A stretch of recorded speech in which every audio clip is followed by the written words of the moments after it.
লড়াকু নেতা কাছের নেতা অধীর চৌধুরীকে হাত চিহ্নে ভোট দিন। ভোট দেবেন কোনখানে? ভোট দেবেন কোনখানে? চারিদিকে একই আওয়াজ, আমার আপনার প্রিয় মানুষ অধীর চৌধুরী। আমার পাড়া একটু মানে আমি জন্মেছি, বড় হয়েছি, এই বাজার আমি নিজে তৈরি করেছি, তখন আমার দায়িত্ব ছিল। এই সমস্ত কিছু তো আমাদেরই তৈরি। এই যে মার্কেট দেখছেন, দোতলা তিনতলা হয়েছে, এটা ঝুপড়ি ঘর ছিল। এগুলোকে ভেঙে আমরা দোতলা তিনতলা করি, তখন মানুষের কাছে আমরা সামান্য পয়সা নিয়ে করেছিলাম, 20,000 25,000 টাকা নিয়ে করেছিলাম। এখন এগুলো 20 লাখ 25 লাখ টাকা করে দাম। শুরু করেছি তো আমরা করেছি, আর যখন মিউনিসিপালিটি আমি তো পরিচালনা করতাম। এটা আমাদের চেনা জানা জায়গা, তাই এসেছি। পাশে ফ্লাইওভার রেলের, এটাও আমি করে দিয়েছি যখন রেলমন্ত্রী ছিলাম। আর কি যখন আমরা আসতে হতো, এই ধরনের এই বাজারও আমি করে দিয়েছিলাম। চাইতেছিলাম তো এর করে দিয়েছি, রেল দিয়েছি।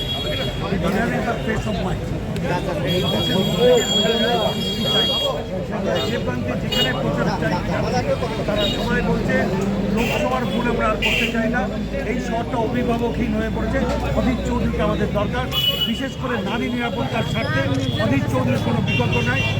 বহরমপুর শহরের নারীরা অধীর চৌধুরী, সে তো আপনারা জনসাধারণ সবাই দেখতে পেয়েছেন।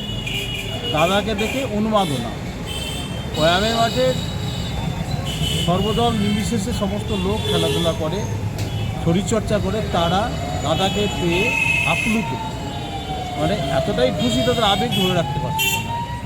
দাদা নিজে তাতে ফুটবল খেললো, তাদেরকে সহযোগিতা করলো এবং সাহায্য করলো। দাদার কাছে সবাই আনন্দ করলো, সব হাত বাড়িয়ে দিয়েছে। প্রচারের পার্টি এরা নিজের দলের লোককে ঠান্ডা ধরিয়ে বলছে ও কংগ্রেস থেকে এই দলে যোগ করবে। আপনি লক্ষ্য করুন, গোটা পশ্চিমবঙ্গে তথা মুর্শিদাবাদ জেলায় হাজার হাজার কর্মী তৃণমূল থেকে কংগ্রেসে যোগদান করে, এমনকি সমস্ত নেতৃত্ব পর্যন্ত আসছে। আপনি রানীনগরে দেখুন, রানীনগর ভেঙে চুরমার হয়ে গেছে। বিভিন্ন দল থেকে কংগ্রেসে যোগদান করছে। অধীর চৌধুরীর উন্মাদনায় সব পাগল হয়েছে, এই জন্য ছুটে আসছে। যে একমাত্র মুর্শিদাবাদ জেলার নেতৃত্ব দেওয়ার লোক অধীর চৌধুরী, নির্ভেজাল, যেখানে কেউ একটা কালিমা লাগাতে পারবে না। আর বাকিগুলো তো চোর ছাড়ছে।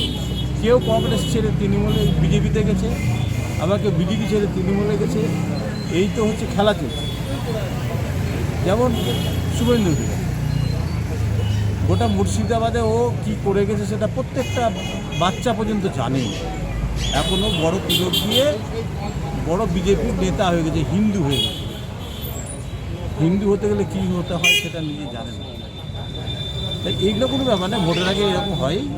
ও নিজেদের দলের লোককে আবার জয়েন করে দিয়ে বলবে অন্য দল থেকে। তৃণমূল কাজ করেছে, কী কাজ করেছে? মোটামুটি ধরুন পশ্চিমবঙ্গে 60,000 প্রাইমারি স্কুল বন্ধ করেছে, এটা একটা কাজ করেছে। ওরা চাকরি চুরি করেছে, এটা একটা কাজ করেছে, অস্বীকার করা যায় না। ছেলেমেয়েরা আজকে পশ্চিমবঙ্গ ছেড়ে ভারতবর্ষের অন্য রাজ্যে চলে যাচ্ছে। যে একবার যাচ্ছে আর পশ্চিমবঙ্গে ব্যাক করছে না। এই হচ্ছে তৃণমূলের কাজ, বেকার সৃষ্টি করা। আর যাতে শিক্ষিত না হয় তার জন্য তারা চেষ্টা করছে যত সরকারি স্কুল বন্ধ করো, বেসরকারি স্কুলকে চালু করো, যার পয়সা আছে সে পড়বে, আর গরিব মানুষের ছেলেরা কম পিস্তুল দিয়ে তৃণমূল করবে।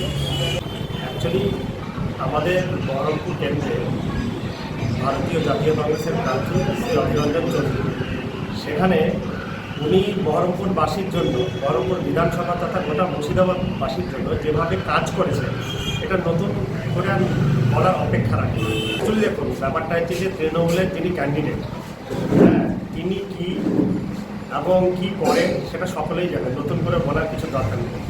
আর উন্নয়ন এই পশ্চিমবঙ্গ তথা মুর্শিদাবাদ এবং বহরমপুরের জন্য কে করেছে সেটাও মানুষ সকলেই জানে। সেটা ভোট বাক্সে অবশ্যই তার প্রতিফলিত হয়। মানুষ কংগ্রেসকে চাইছে, আলটিমেটলি হচ্ছে আমাদের গোটা বহরমপুরবাসী, গোটা বহরমপুর বিধানসভা অধীরকে চাইছে। অধীর চৌধুরী ছাড়া আর কোনো বিকল্প নেই।